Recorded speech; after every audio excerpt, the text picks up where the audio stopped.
Homes torn apart. You look inside these houses and you see people's lives.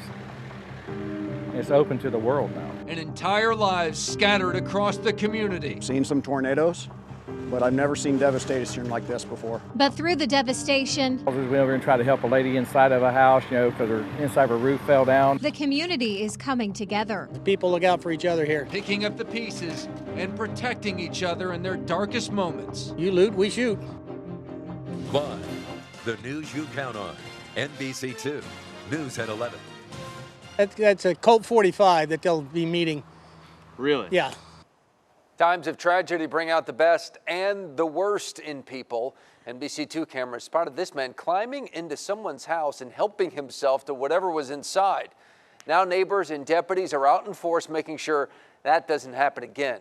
Thank you for counting on NBC2. I'm Peter Bush. And I'm Brenna Wyke. NBC2 is bringing you team coverage from the areas hit hardest by tornadoes. NBC2's Zach Barrett is talking with people working to pick up the pieces. But first, let's head out to Gage Goulding, live in the Century 21 mobile home community. Gage, why are looters targeting this area?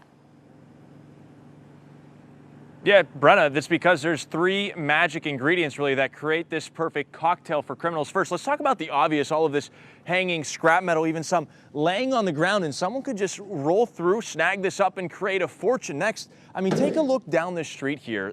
The electricity is on. You can see there are a few lights on, but many of these homes, they're destroyed without any lights on, and it creates this kind of cover for darkness for would-be criminals. And speaking of these homes, as we take a look, they're absolutely destroyed, many of them unlivable whatsoever. And with no one inside, that means there's fewer eyes watching over this neighborhood. For looters, the very sight of carnage means cash. Criminals were already seen perusing through the rubble not even a day after the disaster. People who live here in the Century 21 mobile community say not here. You loot, we shoot. Steve Perrell is one of many still living in their homes, even if it's damaged. If ransackers run into him, they'll meet something else as well. That's a Colt 45 that they'll be meeting.